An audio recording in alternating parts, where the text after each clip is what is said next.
Hey guys, welcome back. It's Josh with the Financial Advisor Car Guy. Just when I thought I was done with the 1965 Ford F100, here we are. So we're going to talk about it again this week. And really this is a follow-up to last week.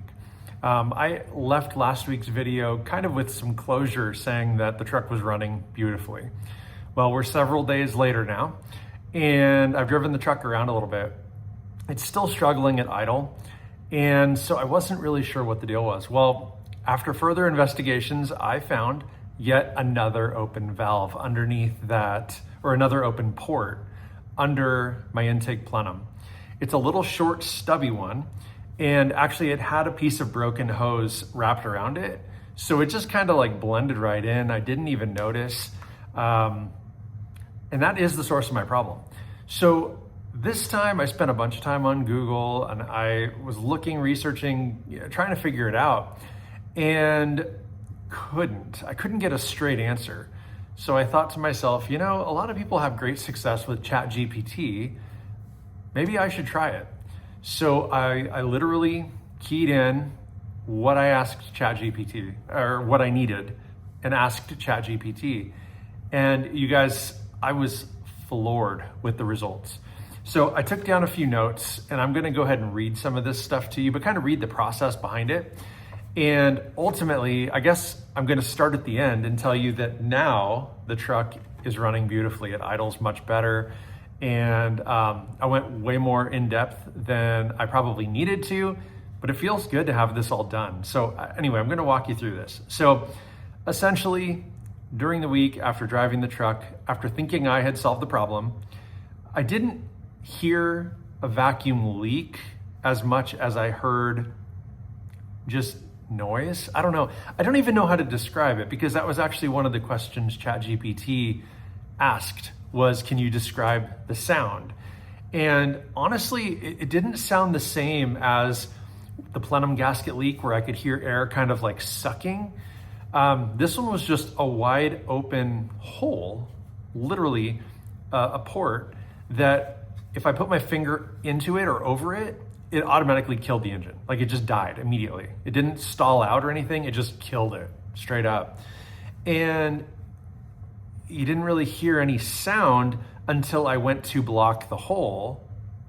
But as long as it was wide open, it was really just muffled by the engine sound, I suppose.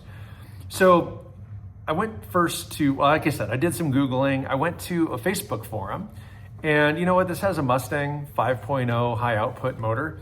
So I thought I'm gonna go to the Vintage Mustang group that I'm a part of on Facebook. And I've been in there for a while, because of this car here. And basically, I think I had 10 or 11 responses, and literally 9 or 10 of the 10 or 11, all but one, I think, every one of them said, that's the hose that goes to your PCV. Now the PCV is on the back upper part of the intake manifold below the plenum. And so I'm reading this, and I posted it in the evening. So it was like through the night and into the next day, I was getting replies, and I wasn't gonna have time to even look at the truck until after work the next day. So I just kind of let the answers come in. And by the time I got home from work, like I said, maybe 10 answers, and 9 of which all said the PCV. So I pulled the truck back into the garage and investigate. And sure enough, the PCV is there. It's functioning, it's hooked up, everything is good. So I'm like, well, crap, that sucks. That's like 9 or 10 people who know what they're doing. They build cars. That's what this forum is all about. So that's the point where I was like, you know what? I'm gonna ask ChatGPT and see what it tells me. What other problems could it be? So I literally said, I guess I'm gonna start by telling you guys, the more thorough you can be, the better the answers ChatGPT will give you. Now, I have a free subscription. I don't pay the premium. I'm not an elite member of any sort. I have a few questions that I can ask a day, and then it tells me I've hit the daily limit. And that's because, again, I don't pay for it. It's free. But I first off asked for a vacuum diagram. I wanted to double check that all the vacuum lines under this hood were routed to where they needed to go.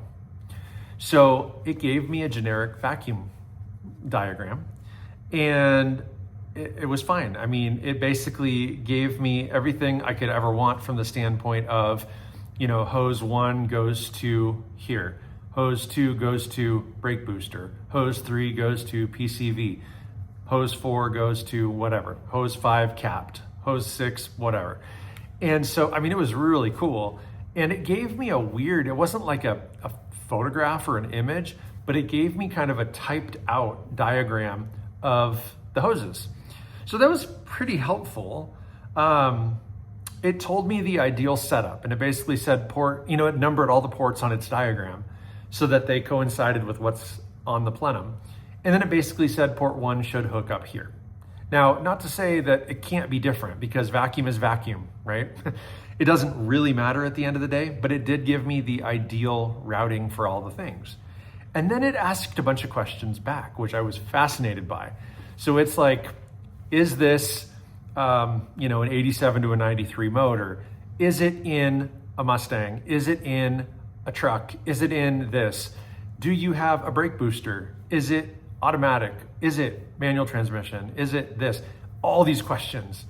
So I was able to kind of answer them, but while I was answering them, I posed another question because, again, I only have a limited number of interactions per day. So it asked about, so like I just said, right? It asked about accessories. So brake booster was one of the obvious ones. It asked about the vacuum tree. Now there's a vacuum tree under the plenum that faces the firewall. Well, I had told ChatGPT that my plenum is swung 180 degrees the other way. And the reason for that is the throttle linkage needs to be on the same side as my gas pedal. And so it needed to be on the driver's side of the car, whereas from the factory, the plenum, the throttle body and all that stuff's on the left-hand side or on the passenger side. And so I did tell it that the plenum direction was reversed, but that the vacuum tree must have been rerouted because it's still facing the firewall. It then told me exactly how it needed to flow. It also told me what not to do. So it reminded me that venting and vacuum are two different things, right? So there's a line that runs from my throttle body down to my oil inlet neck, filler neck, and that's just an airline. That's not vacuum. That's just standard venting. That's not vacuum. And so it told me where I needed to make sure I didn't vacuum because that would negate the purpose, right? So it also gave me a couple of tests. One was, for example, pull the PCV out and put your palm to it. If it sucks, then you have vacuum and it's working appropriately. So sure enough, while the engine's running, I pull the PVC, stick my palm on it, and it sucks right to my hand. So I tell ChatGPT, yep, it sucks, it's working, now what? So it gave me a bunch of likely scenarios. It also determined that the port that was open was acting as my idle air source. It's not a vacuum routing problem. It sounded like everything that is routed under there was appropriate. And it actually reminded me that a lot of these issues when you do motor swaps are universal. People just make the engine run, whether it's right or not. And so while it's unlikely that tube was just left open, that vent was left open, or the vacuum port wouldn't have been left open, in theory, it could have had like a breather on it, a breather screen or some sort of filter on there. But it basically said that, yeah, it could have been the previous owner's way of getting a base idle. And so what it actually told me to do is and it used like these words. It said, it's counterintuitive and it doesn't sound correct, but it basically said, cap the line, because that's the appropriate action for that particular port, is just cap it. And then it said, go to reset your I'm drawing a blank on the name of it, but it's the idle set screw, right? And so it basically said, close it or open it, but turn it clockwise until it doesn't turn anymore, right? Push it all the way in. And that will open the throttle body enough that hopefully the truck at least starts, even though it's gonna have a rough idle. Then we'll fine tune, but the idea is let's get the truck started. So sure enough, I cap it, I screw the idle screw all the way in, fire up the truck, and it sputters a little bit, but it starts. And before, with the vacuum line clogged or plugged at all, it wouldn't even start. So I was already like, man, ChatGPT, this thing is sweet, right? So it walked me through getting the base idle set and established, and that seemed to be working okay. Problem was I was setting the base idle with the truck already warmed up, and really it should have been cold. It did say to let the truck run for a couple of minutes, but I had the truck on and off and things trying to figure out the vacuum issue. So the engine wasn't really cold. So it wasn't until the next day that I realized, oh crap, I still need to adjust some more, because it's not, it'll start, but it sputters and it doesn't really want to idle correctly. So once again, ChatGPT, what's next? Here it's not idling correctly. And it walked me through cleaning and recalibrating the IAC, which is just the idle air control valve. And so I took it all apart. I cleaned the throttle body real well, cleaned that control valve really well, reset it. It walked me through resetting it through. So this truck has fuel injection. So there's electronics in here. And so I have to unplug the harness to remove the IAC. And then once I put it all back together, they want me to help it relearn. So what that looks like is disconnecting the battery for 15 to 30 minutes, and then basically just giving it power again, starting the truck, let it idle for up to 10 minutes, then sit in the truck, apply the brake, put it in drive, let it idle for another 2 to 3 minutes, then drive it normally, and it self-calibrates. So I did that, and that's where we're at.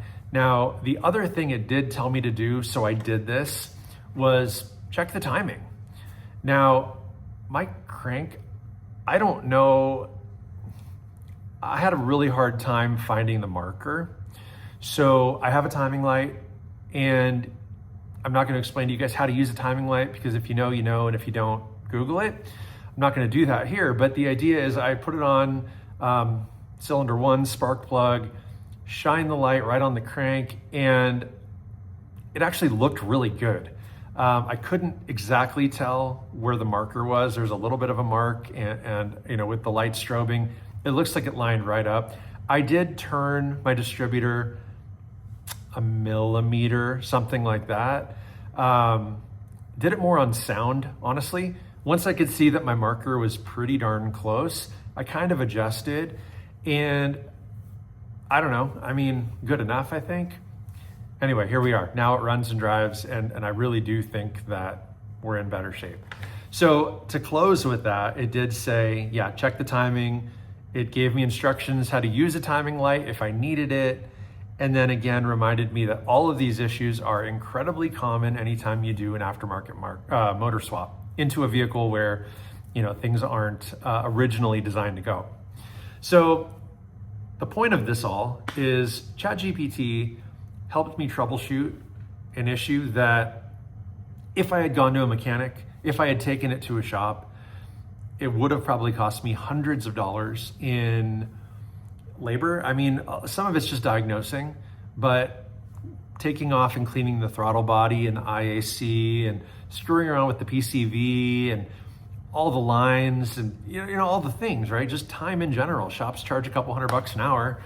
And so at a minimum, ChatGPT probably saved me a couple $100, and it's free. I never had to pay for asking it questions.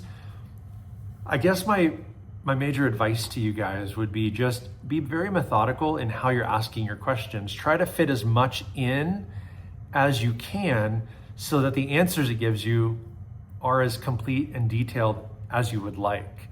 Because if you have to ask a follow-up question, you're wasting a question. And now you're gonna have to wait like 24 hours until your questions replenish before you can finish the project. Or you pay the money and I don't know what it costs. Like I said, I don't do that, I haven't done that. I don't know that I will do that. As long as I can use it for free, I will probably do that. But ChatGPT, you guys do it. It is an amazing tool. I never once thought that you could use it for a mechanic type of application. But I mean, it does a great job of looking in the internet, trying to find whatever the information is that you need, common diagnosis, common problems, ways to solve your issues, and everything more. So I'm an advocate. I'm a believer in it now. I feel like I've used it historically for random things or asked its advice on silly things or whatever. But this was the first time I had a real applicable problem that it helped me solve. And it truly did walk me through. Now, if I had a workshop manual or, it would have walked me through it all the same way. But having it just in the pocket of my pants, I could say, ChatGPT, what do I do now? And it spills it out for you line by line. And it says, do this, do this, do this, check this, double check this. And then if it doesn't work, do this, this, this, and this. And I'm like, holy crap. Yeah, I don't have to spend 30 minutes just reading through my Haynes manual. It's right there in a paragraph form. Not even paragraph form, it's like bulleted with sub bullets and stuff. So it's awesome. If you guys want to give it a shot, I would recommend it. Do it with something simple. I mean, changing a headlight or something like that, right? Just ask it, what do I do? I drive a 2009 Audi R8 and I have a turn signal light bulb out. How do I change it? And guaranteed that thing is gonna tell you step by step how to do it. And that's way less technical than getting in there and resetting your IAC and cleaning your throttle body and adjusting your timing and all the things. You guys, it's amazing. So that's all I got for you guys. I'm gonna leave us with, the truck is, I think, mostly done. You guys will get one more update. I did investigate the windshield wiper stuff, so that is to come. But beyond that, I wanted to give you a quick update on the idling issue and share with you the benefit of ChatGPT when it comes to a project like this. So thank you guys for watching. Don't forget to like, subscribe, hit that notification bell, and most importantly, remember, may every investment you make be a good one. Till next time.